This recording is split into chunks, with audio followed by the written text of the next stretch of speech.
Pemirsa, terima kasih Anda masih di Sindo Prime. Kementerian Dalam Negeri menyebut anggaran pelaksanaan pilkada ulang berkurang. Hal ini menyusul adanya efisiensi anggaran di berbagai pos kementerian dan juga lembaga.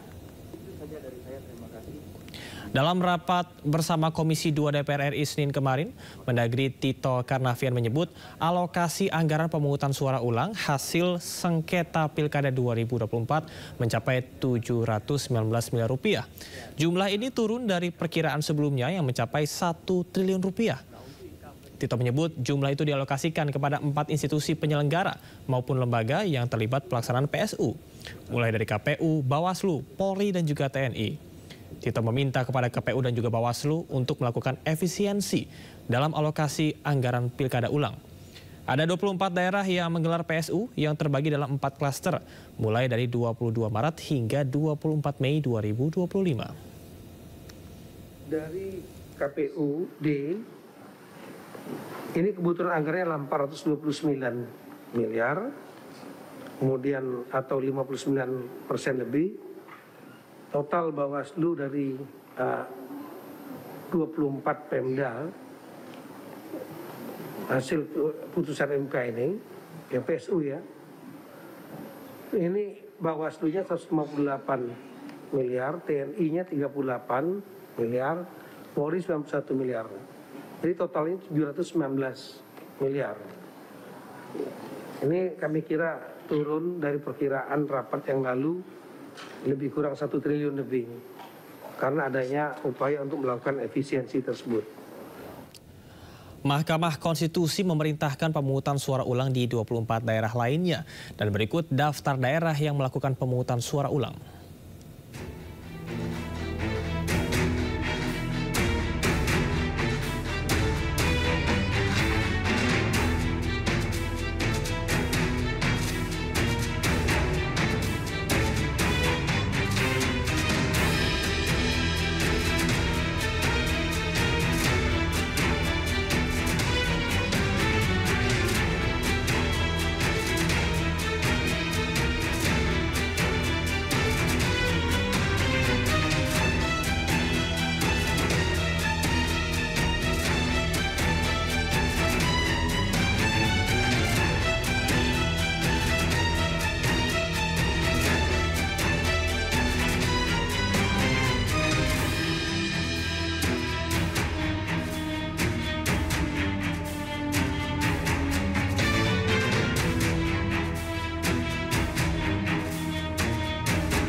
Sementara itu KPU menyebut ada 2 daerah yang tidak memiliki anggaran untuk pilkada ulang.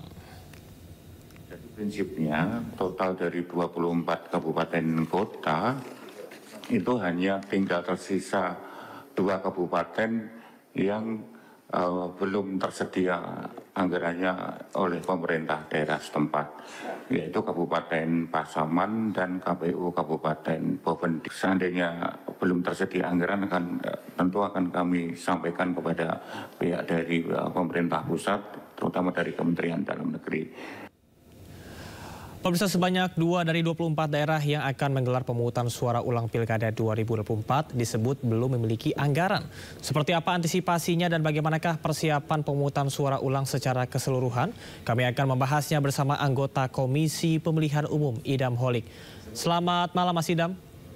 Selamat malam Mas. Baik, Mas Idam, izin saya konfirmasi apakah benar dari 24 daerah ini masih ada 2 daerah lagi yang belum memenuhi ataupun juga kekurangan anggaran untuk melaksanakan PSU?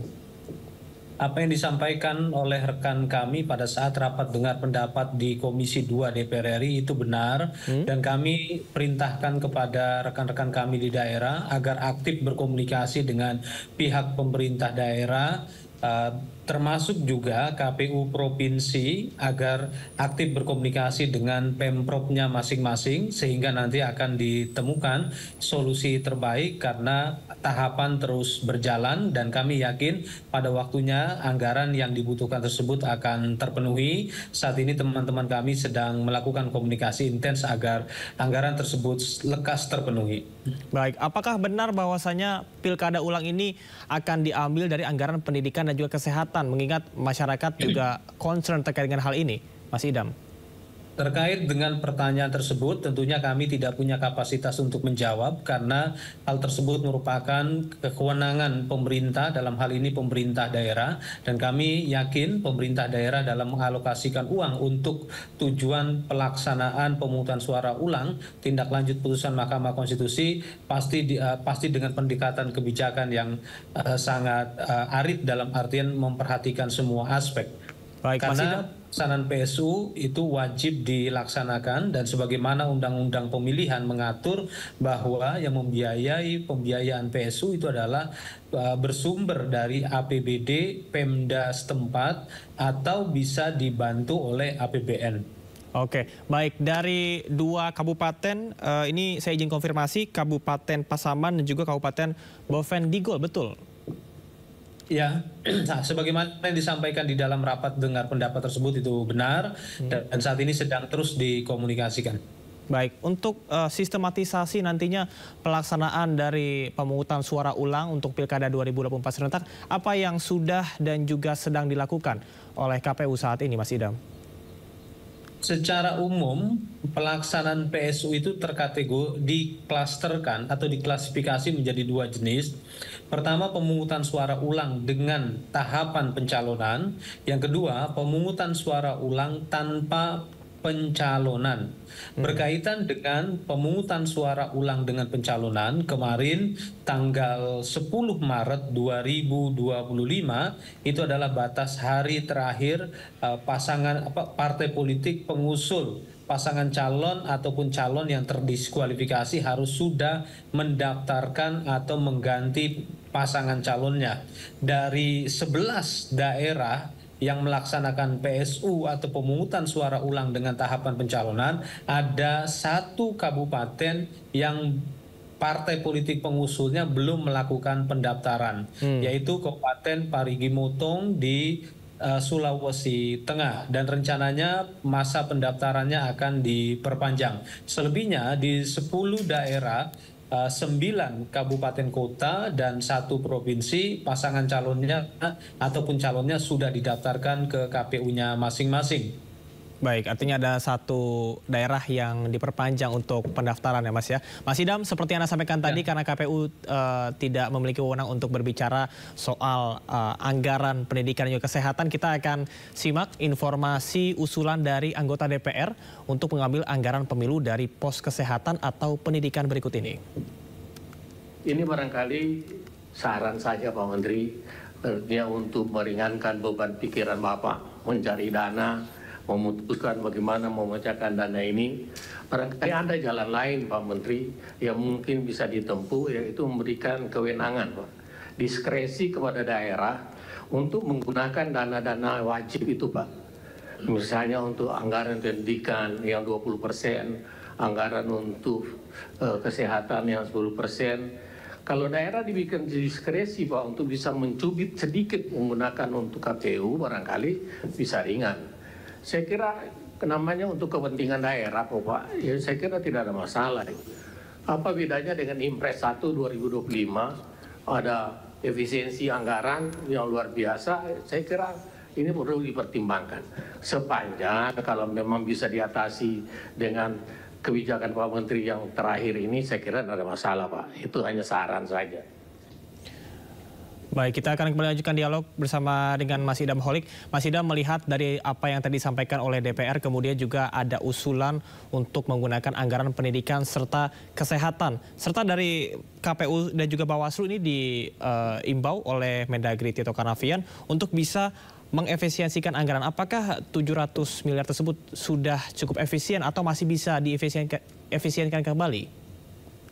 pendapat anggota DPR RI Komisi 2 tersebut itu sebenarnya disampaikan di dalam rapat dengar pendapat yang dilaksanakan pada hari Senin kemarin, ya, dan hal tersebut sebenarnya sudah direspon oleh pihak Kementerian Dalam Negeri. Selanjutnya berkaitan dengan efisiensi anggaran pelaksanaan PSU, perlu kami sampaikan kembali bahwa untuk 26 daerah yang melaksanakan putusan Mahkamah Konstitusi itu totalnya membutuhkan dana 392 miliar 333 juta 63.805. Jadi kebutuhan kami lebih dari 392 miliar.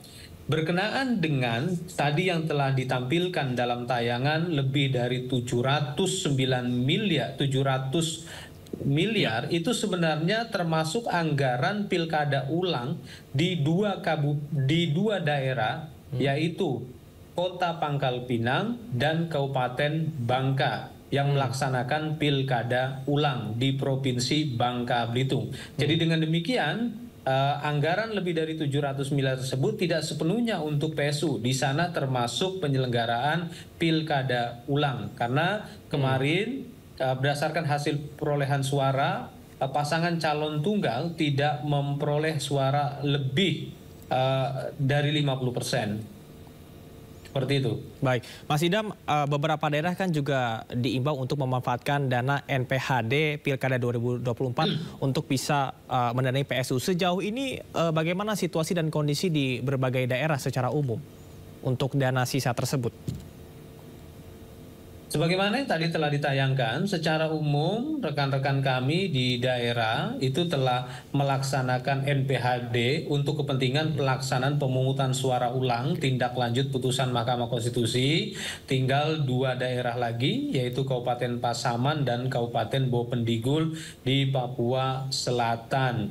Jadi secara umum ini tidak ada gangguan yang cukup berarti, dan saya yakin di 2 daerah tersebut dalam waktu dekat juga akan terselesaikan karena pemerintah pusat juga sangat serius menyelesaikan permasalahan ini. Dan saya kebetulan pernah dalam waktu dekat minggu yang lalu itu ke Papua Selatan, kami bertemu dengan Pak Gubernur Papua Selatan.